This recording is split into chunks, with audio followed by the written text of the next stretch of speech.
So, Asha, is anybody going to be able to stop Elon Musk? It's complicated.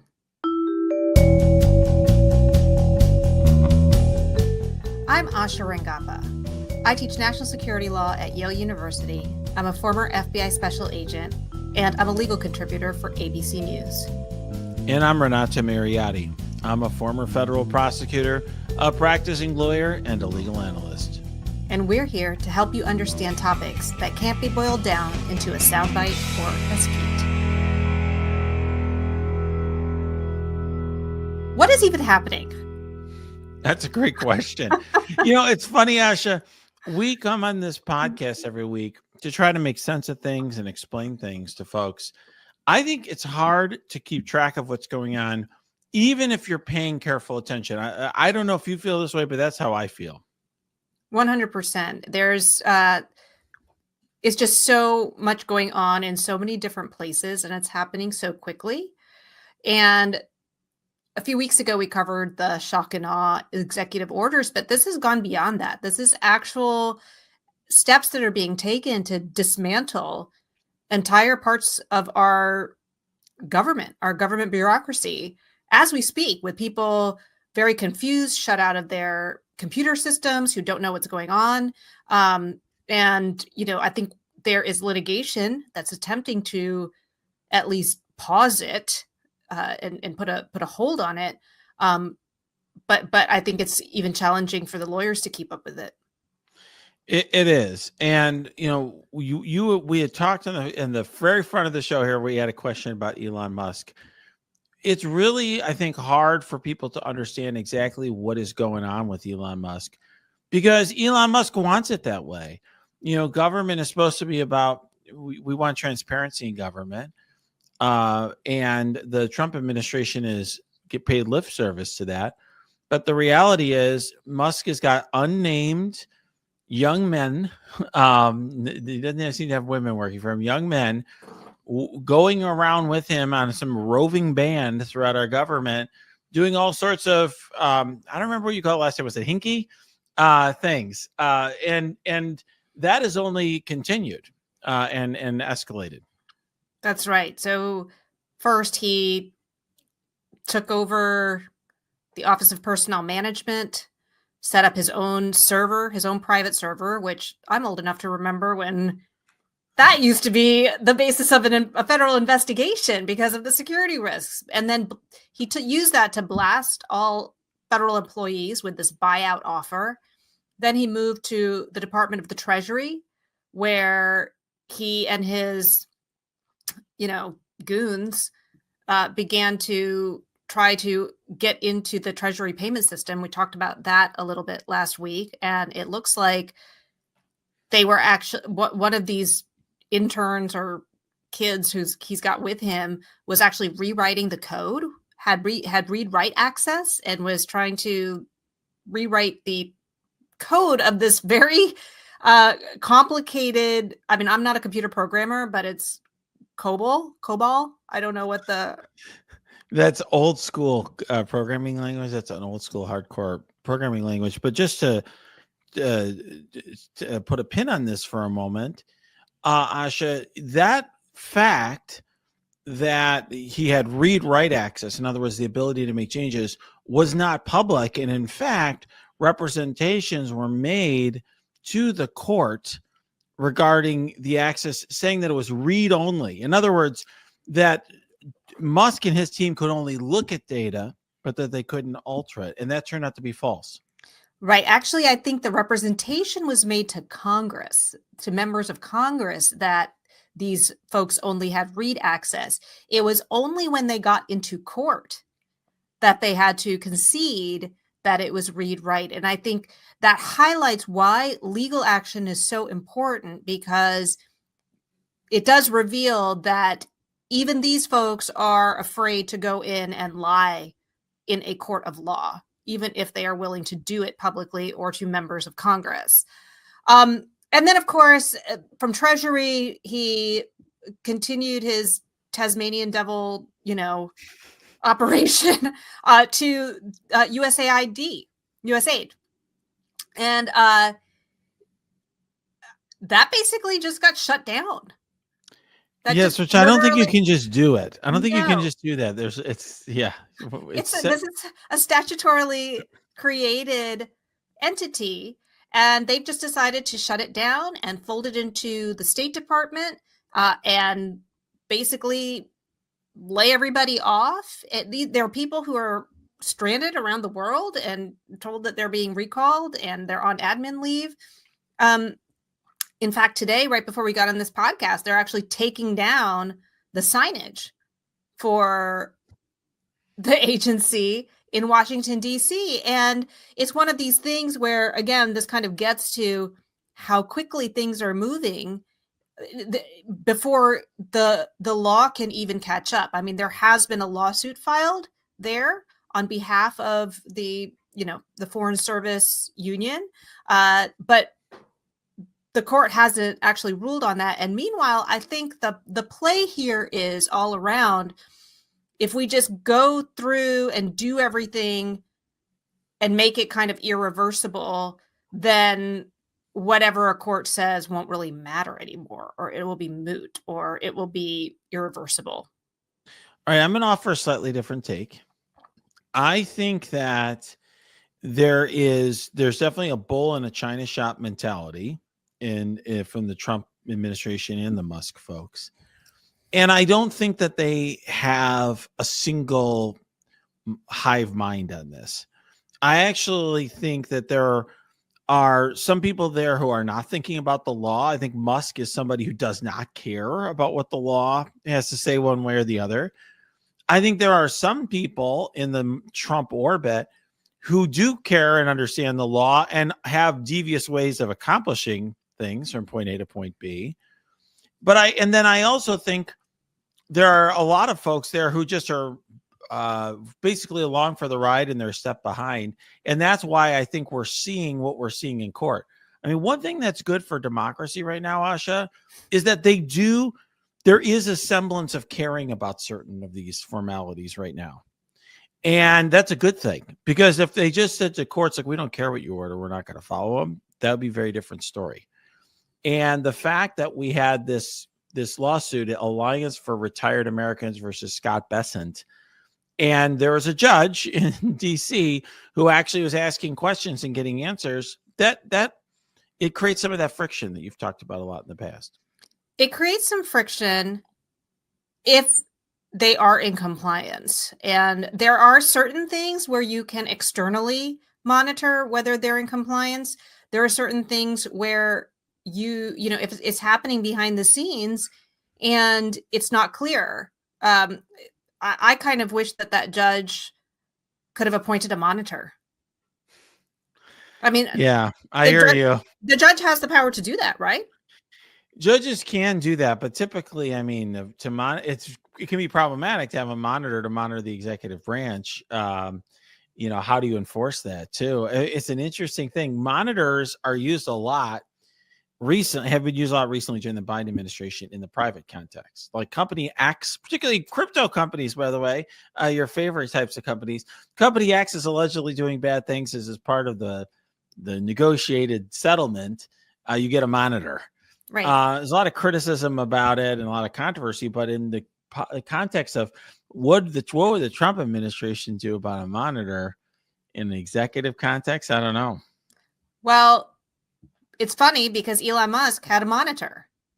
He had a babysitter for his Twitter account because he was tweeting things that were affecting Tesla's shareholders and stock price, and I guess manipulating the market. I don't remember exactly what he was doing, but which agency was it? Was it the SEC? I believe it was the SEC that actually intervened and said, you have to have a babysitter who's going to vet your tweets before they go out. And I'm not sure if that person is still there. I'm guessing not. But my point is he's, having a babysitter would not be new to him, given, his past. But in any case, I do think that it's hard for us to know exactly what's happening behind the scenes. And in many ways, a lot of this is invisible because it's a digital coup to some degree. because it's happening behind the scenes and it's involving access to data. So at the Office of Personnel Management, for example, he got access to people's personnel information. In the Department of Treasury, he now has access, even if it's read only, he has access to people's financial information, to contractors, to his own competitors and what they're being paid, and all kinds of details about those kinds of contracts. He also recently entered the headquarters of the National Oceanic and Atmospheric Administration, NOAA.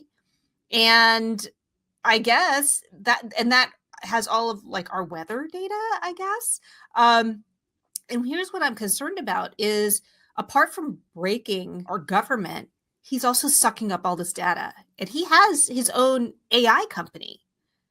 And so, this is his, I guess, I don't know, he's using it to train his own AI model, and kind of suck it up. It's kind of reminding me of like that Batman movie with the Riddler. Do you remember? Yeah. Where All it goes into his brain, right? yeah, where he like you would watch the TV and like it would just like suck everything and like make him very powerful. He's basically the Riddler right It's now. like Batman. It's Batman Returns, I think. This right? is yes, Batman Returns. That was a good one. So, I think one of the issues right now, if we zoom back, that we're having trouble with. So number one is the speed, right? Like the speed that he's operating in the way that he, like you're in a startup, or the way that he took over Twitter, like just fire people and go left and right. And it's not, our bureaucracy is not designed that way. The rules that we have around it are not designed that way. The court system is not designed that way to handle that kind of activity. But also, it's not really clear what his position is, right? If you're dealing with the president, then you have like certain structures in place, and or a cabinet member or whoever, we have ways of dealing with them. I don't even know what this guy's status is. Well, he's some sort of special designee of the president. And that's what I'll just say. I'm going to be, if you permit me to be sad panda for a minute. This is a situation that's being created. It's like the perfect storm for being able to create a lot of problems with no accountability for anybody, because Musk is going around like a bull in a china shop. He is designated by the president. He's been hired in some special status. The president has said all these things. Trump said all these things publicly about his status and how great he is. So if he ever does anything wrong or creates any problem criminally, he's got to get out of jail free card, because he's going to say this: I'm immune. I'm acting at the orders of the president. It's going to be very hard to prove beyond reasonable doubt Trump didn't tell him to do whatever he says he's going to do, or he's doing. And from a civil perspective, I think it's going to be hard I think he's going to break all sorts of civil laws. In other words, all sorts of laws about how our government's supposed to work. I'm not sure what's going to happen there, but I think the reality is the courts are going to be able they'll play catch up. Maybe they'll be able to restrain certain of his activities. They're going to be able to expose his activities, but it's going to be up to the public to be outraged. It's going to be up to the public to do something about this. I don't really believe that our criminal justice system or our civil courts are actually up to the task of stopping the president and his roving Doge band, or whatever they are, from doing whatever they're going to do. Yeah. I really wish that, I'm just going to pause. This is sort of not at the top of the priority list, but I wish that people would stop calling it Doge, because that's just free advertising for his meme coin. He's actually, technically, he's whatever he is, a special employee or special appointee of the United States Digital Service, which is an agency that already exists. And that was created by President Obama to basically, I'm not even sure what it's supposed to do. I think it's supposed to kind of help modernize our agencies, or,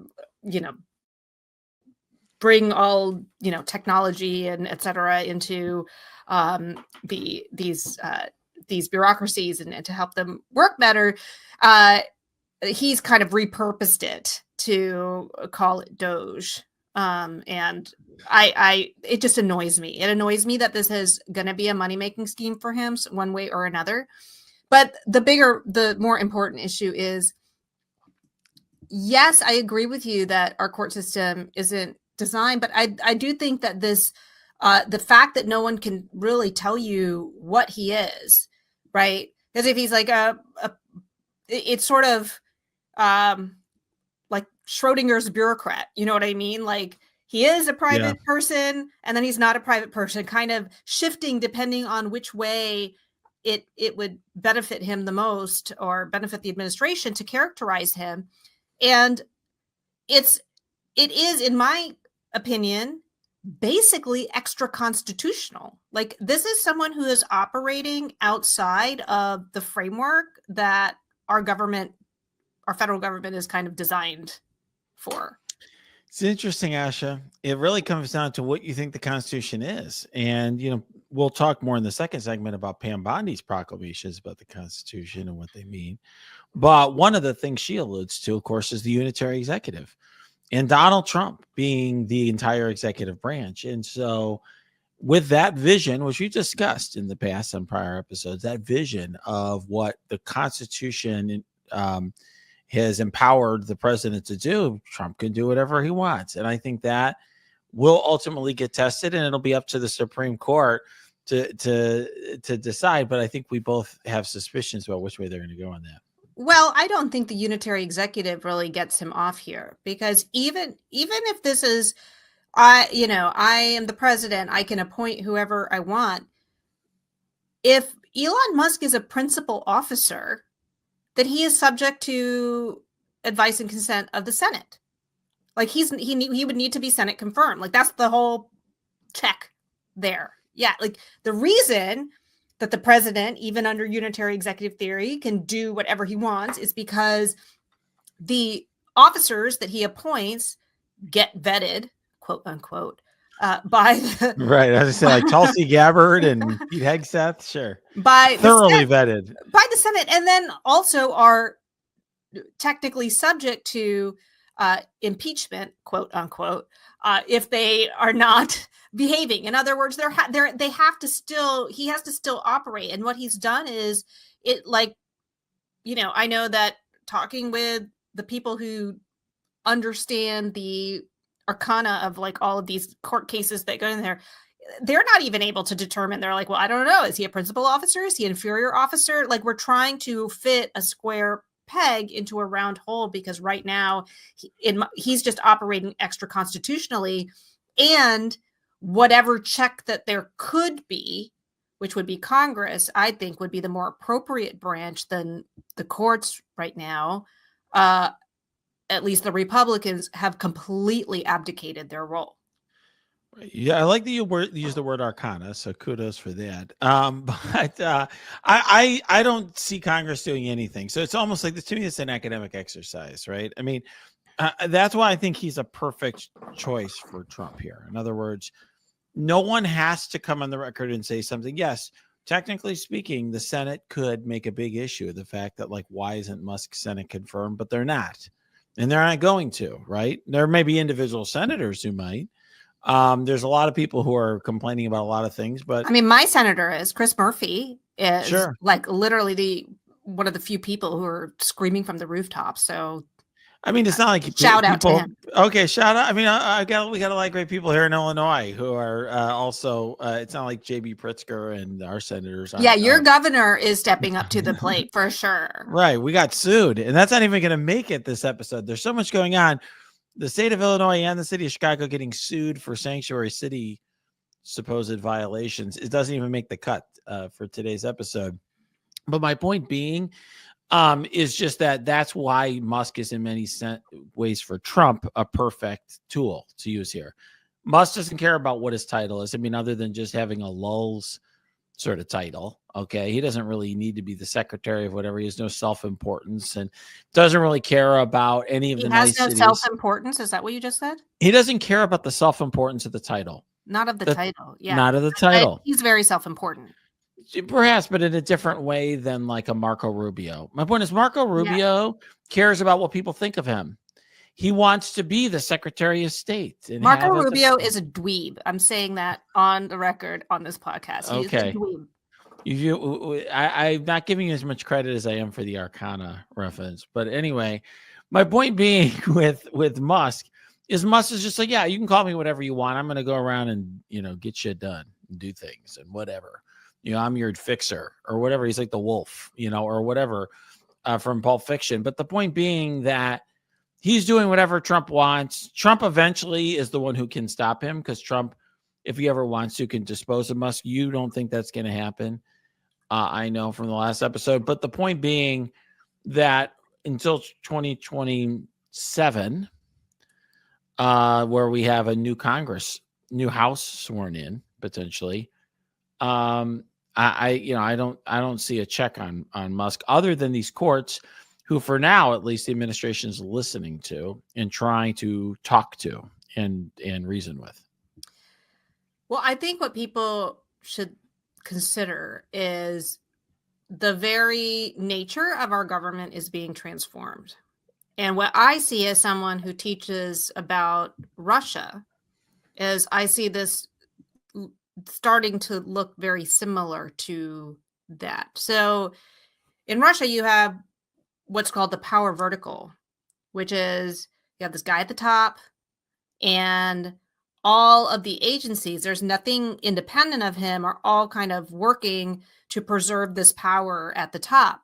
But importantly, there are also non-government actors, oligarchs, who are operating big industries, the media, the gas industry, whatever.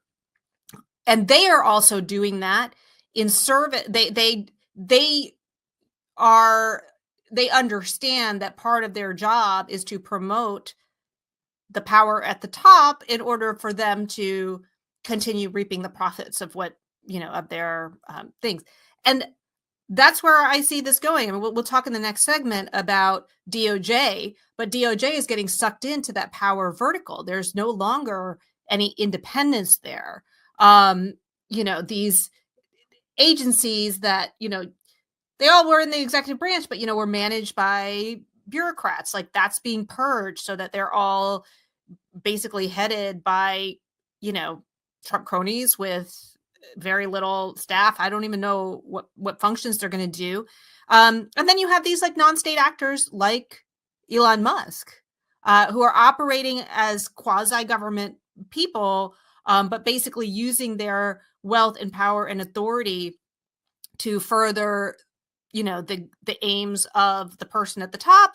And presumably they're going to reap some benefits from this themselves later. It's very scary because it is like what we're watching is really a transformation of our government. It's an entirely different kind of government than the one that our framers intended.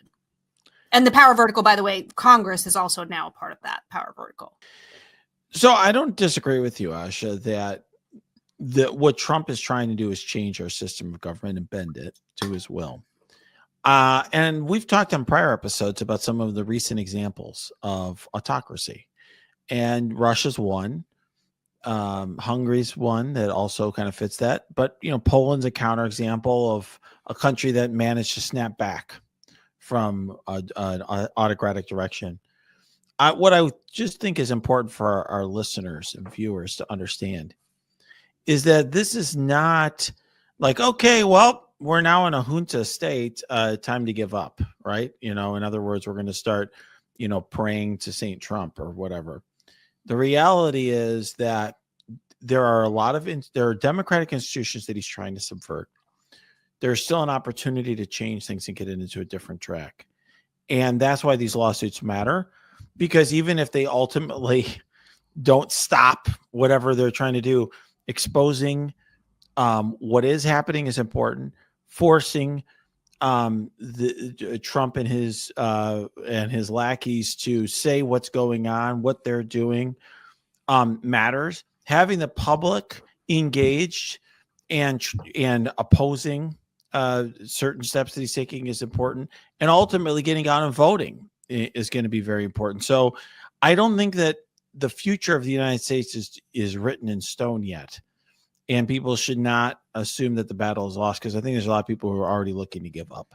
Yeah, I agree with you. I don't mean to say that it's a fait accompli. I'm just trying to underscore that this is highly, highly dysfunctional, like even more dysfunctional than, normal government dysfunction. Like this is crazy dysfunction. So people do need to use every mechanism at their disposal, including protest, writing to their representatives and senators to object to what's going on. Because I think in addition to the courts, it does look like a part of what the Trump admin is, just like they are sensitive to public reaction to some degree. It seems like they've started to back down when, once there was like mass protest outside of the Treasury building, for example. Right. And that's exactly my point, which is that public opinion matters. Currently, the courts matter. They may not matter as much as you'd like them to matter. Okay. It's not like we're at the end of a TV show and at the end, the judges kind of pronounce something and everything's all better. But there are institutions out there that matter. Public opinion matters. The courts matter. Your state AG state AG matters. I mean, Mhm. A lot more is going to be done at the state level. I mean, in my state, I alluded to the fact that every public official who matters in my state got sued the other day. Okay. The governor and the mayors of the city of Chicago and the sheriff and all these other people got sued by the DOJ for laws that are both the state and the city level here that they disagree with, and they're fighting back. So my point is just that, ultimately, this is not like, we press a button and America changes. America is what ultimately we fight for and we determine as a people that it will be. I agree. So, Asha, speaking about what it will be, the Justice Department and FBI, which is technically part of the Justice Department, is going through a lot of changes right now. Yeah. Where do we even start? Well, I think I'll just kind of summarize at a high level a few things that are happening that are interesting, and we can decide what we want to talk about first. One thing that has happened is Trump has already installed some interim U.S. attorneys in U.S. attorneys' offices, most notably Ed Martin in the District of Columbia, who is investigating his own prosecutors for January 6th investigations. He's investigating the investigators and is writing like love letters to Elon Musk saying, I'm going to investigate anybody who, you find that's wrong. I'm here for you, Elon. You have mass information gathering by the acting Deputy Attorney General, Emil Bove, who's Trump's personal lawyer, who was essentially gathering information on every FBI agent, which is almost half of the FBI agents who had worked on a January 6th investigation of one sort or another, as a prelude to a mass firing. And essentially there was a threat that they were going to publicly disseminate these names, which of course would potentially subject those agents to reprisals from people who had been prosecuted and have since been pardoned or had their sentences commuted. And then we have a new attorney general, and she issued a variety of memos, 14 memos, I think, on her first day alone, if I recall correctly, setting forth new policies for the Justice Department in line with Trump executive orders. So let's go down the list then. So let's start with this interim DC U.S. attorney who I don't even know where to begin with kind of the craziness here. So let's just start with the fact that he went to dismiss a January 6th prosecution for a defendant for whom he was the counsel of record as defense counsel. Yeah, that was something, right? It's just like conflict of interest. So you're not allowed to do that, for those who are listening. Like when you represent a client, in this case, either the January 6th defendant or the people of the United States, you are 100% representing the interests of that client. So you can't actually be representing both sides at the same time. That's right. I mean, it's crazy, but that may not, of all the things that have happened, that's not the craziest stuff he's done. That's not the craziest thing he's done. It's not the craziest thing he's done. But again, going back to what we said earlier about using every mechanism at your disposal, there are legal mechanisms like courts, but there are also things like, bar committees. I mean, lawyers have certain legal obligations, and there has been a complaint filed against him for this, asking the DC bar, I think it's the DC bar, to launch an investigation into his violation. I don't, you're smirking, Renato, but I think that matters. I mean, it does matter. It matters in the same way that the court stuff matters because it brings things out to the public. But it's just funny because he's not going to care. He's also barred in Missouri, and he can technically represent the United States in DC, even though he's not barred in DC. Well, fine. Then there needs to be a complaint against him to the Missouri bar too. Yeah. No, I hear you. It's just this guy, you say I'm smirking. This guy is just like a total clown. He's a clown. He's a complete buffoon. Like his letters to he sends, as you said, these love letters to Elon Musk, and they say sent via X. And so he sends them, and then Musk, I'm not on Twitter anymore, but he posts them and says confirming receipt.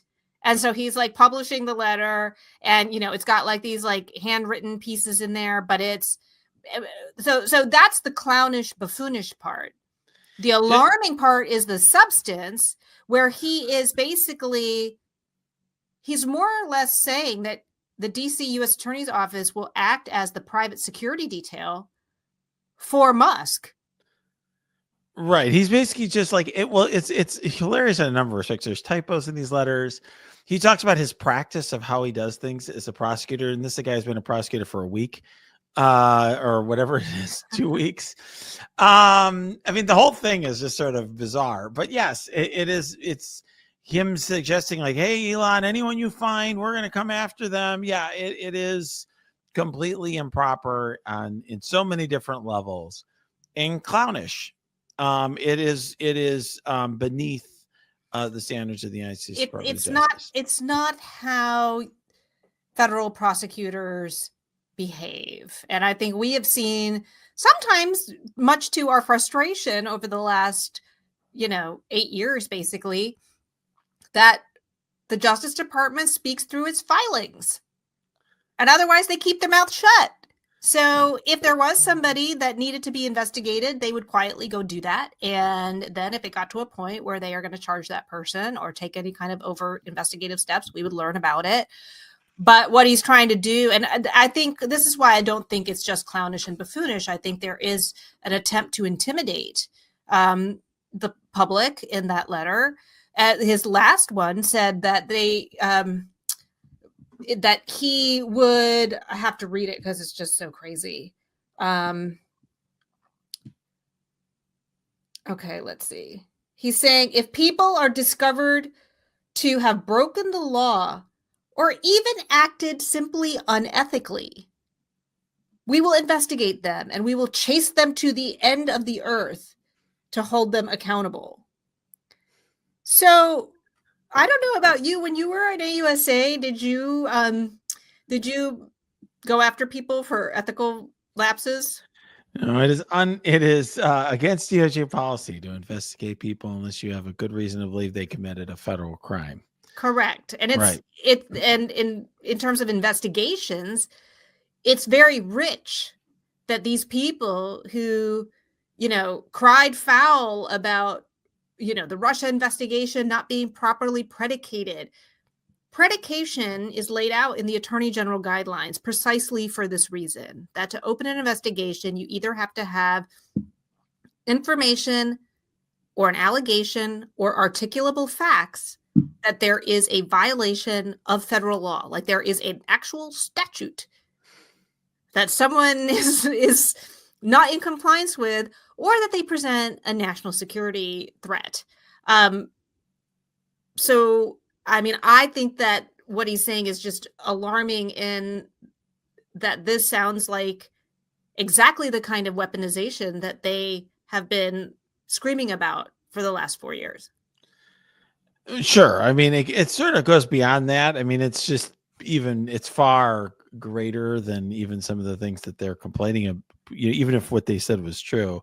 I guess one thing I will say is, for the last X number of years, Asha, when people on our side of the aisle have really praised prosecutors and have almost lionized prosecutors, one thing I've always tried to talk about is like the limits that we have to, like, we should not put prosecutors on a pedestal, and we have to be concerned and limit their power. And it's because of stuff like this. Like, you can have great prosecutors, are all well-intentioned, but I actually would prefer to have prosecutors, and I like my prosecutors, who feel very constrained and are very careful and very thoughtful. And the reason why is because if you have prosecutors who just feel unleashed to do whatever, you can end up with a guy like this, who is a complete menace.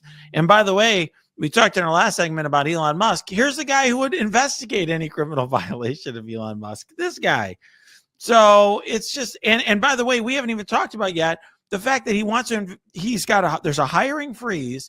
He can't hire anyone new at the U.S. Attorney's Office, but he wants to investigate everyone already working there for prosecuting the cases they've been prosecuting for the last X number of years. And he wants to prosecute people who are even simply acting unethically while he's a walking ethical violation. Like, he's a walking legal ethics violation. Yeah. But I mean, like, even from just an organizational perspective, like, hey, I'm the new head of this company or this organization or this office. I'm going to investigate all of you. Like, I think you're all committing crimes. I mean, like, how does that even happen, right? Could you imagine that? Like, hey, I'm proud to be CEO of this company. We're going after all of you. I mean, and these are the people, who've been complaining about the rampant crime, but I guess our resources are now going to be used, to investigate AUSAs, not actual crimes. I mean, and that's actually a big problem, I think. And it kind of gets to our third topic, which is these memos at the Attorney General about where the Justice Department is choosing to put its focus and its resources. So not for nothing, Renato, but we have major, counterintelligence threats from hostile foreign adversaries. And we can get to that in a second, and what Bondi is doing on that front. We have terrorism threats. We have cyber threats. We have criminal threats. But why don't you let our listeners know where Pam Bondi is going to be investigating people? Yeah, I mean, to me, it's a great segue, because we now have the Attorney General of the United States issuing a bunch of memos directing that there's a weaponization group that will be investigating Jack Smith and the other prosecutors who are involved in that investigation, investigating Alvin Bragg and Letitia James, who, for the fact that they investigated Trump. Okay. I don't even know what the crime would be there. Federal crime. That's a real hard one to understand. Their state and local officials doing their state and local duties. And then she's got basically redirecting law enforcement priorities away from things like, for example, she shutters the part of the Justice Department that would be focused on foreign corrupt practices and things like that, and instead redirects all that towards illegal immigration, most of which, like I said, I've said in prior episodes, is a misdemeanor. Investigating Hamas's attack on Israel. I don't know what that has to do with anything that happened within the four corners of the United States that I know of. And by the way, they're also really focused on DEI, and having more death penalty cases, and going after sanctuary cities. I forgot that too. On the DEI front, they want to investigate and prosecute private companies who have DEI policies as civil rights violations. So private companies, universities, state and bar associations. I don't even know. I mean, that was really a state bar and medical associations. That was really weird to me. But yeah, I do think that it's important to asterisk the piece where she is standing down the section of DOJ that actually investigates and prosecutes violations of the Foreign Agent Registration Act, which is something that was set up actually, I think, late into the Trump administration because of the amount of foreign influence that investigators were seeing. So this is kind of getting to the counterintelligence threat there. She stood that down. As you said, she is, I guess, not going to be prosecuting violations of the Foreign Corrupt Practices Act, which is about bribing foreign officials. And I was just reading, by the way, that Trump is also, I don't know if this is in DOJ, but he is getting rid of cyber workers who combat disinformation. So basically, we're open for business for, I mean, the constituencies that are being served here are not the American people. The other thing Bondi is doing, by the way, is also the forfeiture piece for, the like Russian yachts and stuff that we've been seizing. She's not doing that anymore either. Interesting. I will say that, a couple things as well. I mean, first of all, there are also, so you've got for law enforcement, being prosecutors, a lot about discretion, the broad discretion. I mean, I think after all of this, if we ever get to a point where we are re-examining this, which we should have done after the first Trump administration and never did, we really have to think about constraining the broad discretion prosecutors have. But part of what's going on here is basically saying, I'm going to prosecute X crimes and not Y crimes, which prosecutors do all the time. Right. But instead of saying, I'm not going to prosecute weed cases, it's like, hey, I'm not going to prosecute foreign bribery or things along those lines. But beyond that, she's also saying, I'm going to devote all these resources to just these very narrow goals, which are unusual federal law enforcement goals. Okay. Like what Hamas is doing on literally the other side of the world. But I'm going to do it with fewer people because we're not going to let anybody who is set to join the Justice Department join. Anybody who's on a temporary status is probably not going to be allowed to stay here permanently. We're not going to be hiring. We're trying to do more with less. And instead of focusing on like violent crime and child exploitation, all sorts of very serious crimes, we're going to be focusing on DEI policies. Company DEI policies. Yeah, and going after cities that are not focused enough on immigration or whatever. She's also put out a memo that won't allow assistant U.S. attorneys not to sign their name to something. Well, basically saying that's you're immediately, that'll be grounds for termination. It'll be grounds for. So one thing that they kind of came up against here, and we talked a little bit about this last episode because we haven't really gotten to the lawsuits yet. Because I did mention in the last episode, I thought there would be lawsuits, and lo and behold, there have been some lawsuits.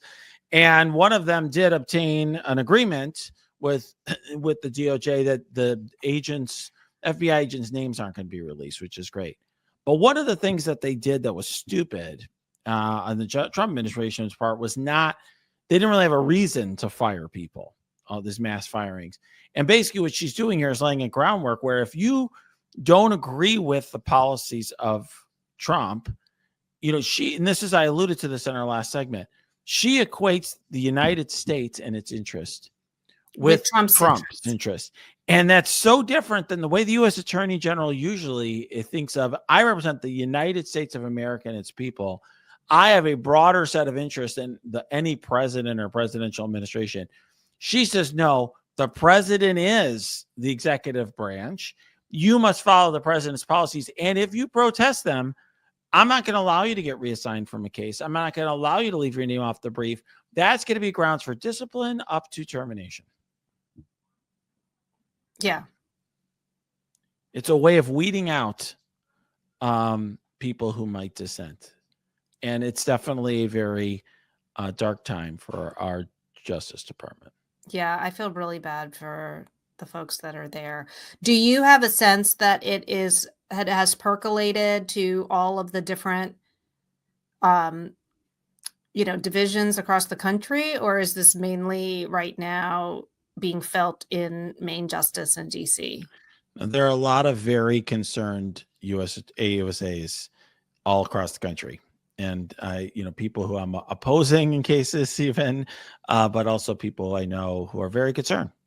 They're dealing with a lot of changes. They all have to be in the office every day. They're dealing with all of this stuff. And they also don't know how much longer they'll have their jobs. Yeah. One of the things that Bondi said is that she expects all attorneys to submit, proposals on how to pursue, these goals. Like, for example, to go after, say, it's like she wants to go after companies for DEI, but you need a legal theory. Like, you need to show, yeah, like she wants to go after them criminally, which is kind of crazy. So you need to find some way that they are actually, are there criminal like discrimination laws and I don't even know. So she's basically saying you guys are smart and I expect you to come up with proposals on how to do this. So as we've discussed before, Bondi does not appear to me, I'm only really judging her on her impeachment performance, but she doesn't seem like the brightest bulb in the box. So she really does need the brain power of the AUSAs that work under her to come up with these legal theories. And I think this is a really great opportunity for attorneys that work there to really gum up the works, because she seems like she could be susceptible for a theory that sounds smart, like how things that sound smart, like dumb people will feel like they're very sophisticated. I don't know. I just feel like they can, maybe stall and waste some time and kind of throw things into the mix that they know is not going to ever fly in court. Well, she's certainly trying to identify who those people may be and come up with reasons for their termination. That's for sure. I think they can outwit her. So, Asha, before we go, you were starting to tease me a little bit because, of course, I'm eating my protein bar while we're doing the segment. I actually these are special ones that I have to get because they have really good macros. So this is, what is this? This is 13 grams of carbs and 28 grams of protein. That's very good. I am trying to significantly increase my protein intake. Well, by about, I need to get at least 30 more grams of protein. I'm a vegetarian, so it's already hard for me. That's tough. There are great vegan protein bars. That's a way of doing it. I really think the way to do it, my wife eats very little meat, is protein shakes. I'm doing the shakes. I feel like if I do a shake with soy milk, I can get close to 30 grams right there. And then I'm eating eggs like a maniac. Yeah, if you're not vegan, eggs are really good way. Eggs are a superfood, so that makes a lot of sense. Cottage cheese, edamame, You know who else eats cottage cheese is little Henry, my dog, by the way. Oh, really? He cannot process regular protein because he has a liver issue. So we have cottage cheese all the time here. But in all seriousness, that's a great way of getting protein. I will, as you get older, one thing I'm sure you and I both talked a little bit about us aging a little bit with our eyesight and other things.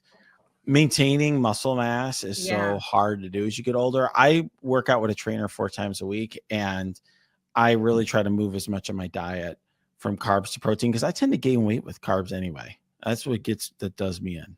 Yeah. Well, I have definitely, I think for women, especially the loss of muscle mass is really rapid. It's kind of, alarming. So I'm trying to add an additional strength workout every week, which never makes me feel I like the cardio, but yeah, got to do more strength. My doctor said, whatever your age is, that should be the percentage of your exercise that's strength training. So if you're 50, it's 50%. Okay. All right. I'm doing that. There you go. Yeah. Yeah. All right. Send your protein tips.